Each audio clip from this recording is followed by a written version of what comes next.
The Art of War by Sun Tzu, translated by Lionel Giles. Part 7. Maneuvering. Sun Tzu said, "In war, the general receives his commands from the sovereign. Having collected an army and concentrated his forces, he must blend and harmonize the different elements thereof before pitching his camp. After that comes tactical maneuvering, than which there is nothing more difficult. The difficulty of tactical maneuvering consists in turning the devious into the direct, and misfortune into gain. Thus, to take a long and circuitous route, after enticing the enemy out of the way, and those starting after him, to contrive to reach the goal before him, shows knowledge of the artifice of deviation. Maneuvering with an army is advantageous, with an undisciplined multitude most dangerous. If you set a fully equipped army in march in order to snatch an advantage, the chances are that you will be too late. On the other hand, to detach a flying column for the purpose involves the sacrifice of its baggage and stores. Thus, if you order your men to roll up their buff coats and make forced marches without halting day or night, covering double the usual distance at a stretch, doing 100 li in order to wrest an advantage, the leaders of all your 3 divisions will fall into the hands of the enemy. The stronger men will be in front, the jaded ones will fall behind, and on this plan only 1/10 of your army will reach its destination. If you march 50 li in order to outmaneuver the enemy, you will lose the leader of your 1st division, and only half your force will reach the goal. If you march 30 li with the same object, 2/3 of your army will arrive.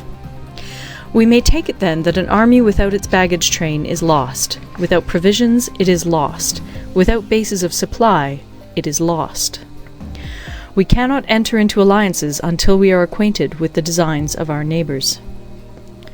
We are not fit to lead an army on the march unless we are familiar with the face of the country, its mountains and forests, its pitfalls and precipices, its marshes and swamps.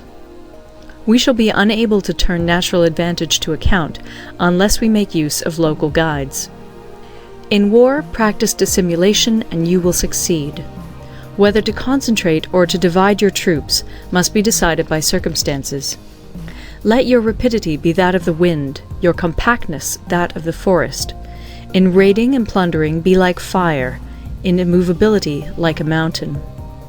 Let your plans be dark, and impenetrable as night, and when you move, fall like a thunderbolt. When you plunder a countryside, let the spoil be divided amongst your men. When you capture new territory, cut it up into allotments for the benefit of the soldiery. Ponder and deliberate before you make a move. He will conquer who has learnt the artifice of deviation. Such is the art of maneuvering. The Book of Army Management says, "On the field of battle, the spoken word does not carry far enough. Hence the institution of gongs and drums. Nor can ordinary objects be seen clearly enough. Hence the institution of banners and flags. Gongs and drums, banners and flags, are means whereby the ears and eyes of the host may be focused on one particular point. The host thus forming a single united body, it is impossible either for the brave to advance alone, or for the cowardly to retreat alone. This is the art of handling large masses of men. In night fighting, then, make much use of signal flyers and drums, and in fighting by day, of flags and banners, as a means of influencing the ears and eyes of your army. A whole army may be robbed of its spirit. A commander-in-chief may be robbed of his presence of mind. Now, a soldier's spirit is keenest in the morning. By noonday it has begun to flag, and in the evening his mind is bent only on returning to camp. A clever general, therefore, avoids an army when its spirit is keen, but attacks it when it is sluggish and inclined to return. This is the art of studying moods. Disciplined and calm, to await the appearance of disorder and hubbub amongst the enemy. This is the art of retaining self-possession. To be near the goal while the enemy is still far from it, to wait at ease while the enemy is toiling and struggling, to be well fed while the enemy is famished. This is the art of husbanding one's strength. To refrain from intercepting an enemy whose banners are in perfect order, to refrain from attacking an army drawn up in calm and confident array, This is the art of studying circumstances. It is a military axiom not to advance uphill against the enemy, nor to oppose him when he comes downhill. Do not pursue an enemy who simulates flight.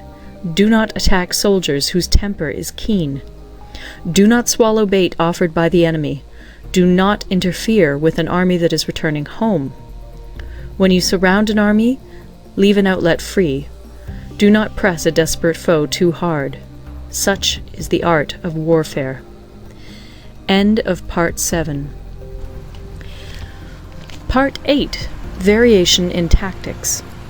Sun Tzu said, "In war, the general receives his commands from the sovereign, collects his army, and concentrates his forces. When in difficult country, do not encamp. In country where high roads intersect, join hands with your allies. Do not linger in dangerously isolated positions. In hemmed-in situations, you must resort to stratagem. In desperate position, you must fight.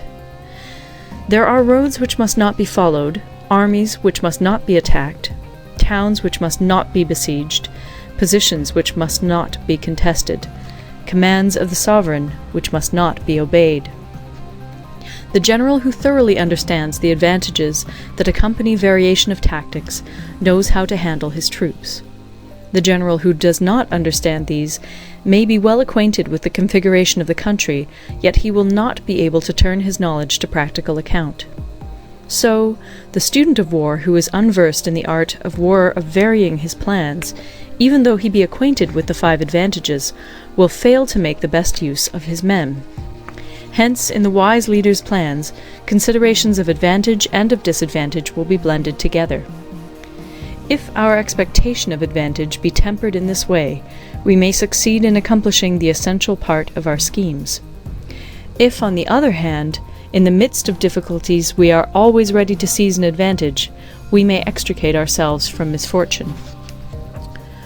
Reduce the hostile chiefs by inflicting damage on them, and make trouble for them, and keep them constantly engaged. Hold out specious allurements, and make them rush to any given point. The art of war teaches us to rely not on the likelihood of the enemy's not coming, but on our own readiness to receive him. Not on the chance of his not attacking, but rather on the fact that we have made our position unassailable. There are 5 dangerous faults which may affect a general. 1. Recklessness, which leads to destruction.